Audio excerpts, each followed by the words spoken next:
السلام علیکم۔ آج ہم بات کریں گے پاکستان کی ایک ایسی شخصیت کے بارے میں جس کو دنیا اب قیدی 804 کے نام سے جانتی ہے۔ وہ ہیں عمران احمد خان نیازی۔ 5 اکتوبر 1992 کو لاہور میں پیدا ہوئے۔ پاکستان کے مشہور سیاستدان، سابق وزیر اعظم، کرکٹر اور سماجی کارکن ہیں۔ ان کا تعلق موالی کے پشتون نیازی قبیلے سے ہے۔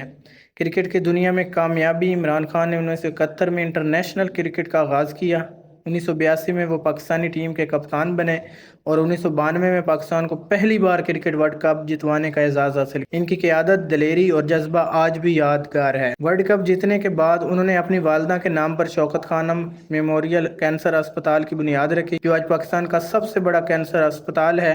بعد میں نمل یونیورسٹی اور دیگر فلاحی منصوبے بھی شروع کیے۔ 1996 میں عمران خان نے پاکستان تحریک انصاف کے نام سے اپنی سیاسی جماعت بنائی۔ شروعات میں ان کی جماعت کو زیادہ رائے نہ ملی، لیکن وقت کے ساتھ انہوں نے عوامی مقبولیت حاصل کی۔ وہ کرپشن، عدل و انصاف اور خودداری کے نعرے لے کر سیاست میں سرگرم ہوئے۔ 2018 کے عام انتخابات میں پی ٹی آئی نے کامیابی حاصل کی اور عمران خان 18 اگست 2018 کو پاکستان کے 22ویں وزیر اعظم بنے۔ ان کے دور حکومت میں خارجہ پالیسی اور انصاف کے شعبوں میں کئی اصلاحات کوشش کی گئیں، لیکن انہیں چیلنجز کا سامنا بھی رہا۔ 2022 میں ان کی حکومت تحریک عدم اعتماد کے ذریعے ختم کر دی گئی، جس کے بعد انہوں نے ایک بار پھر بھرپور عوامی رابطہ مہم کا آغاز کیا۔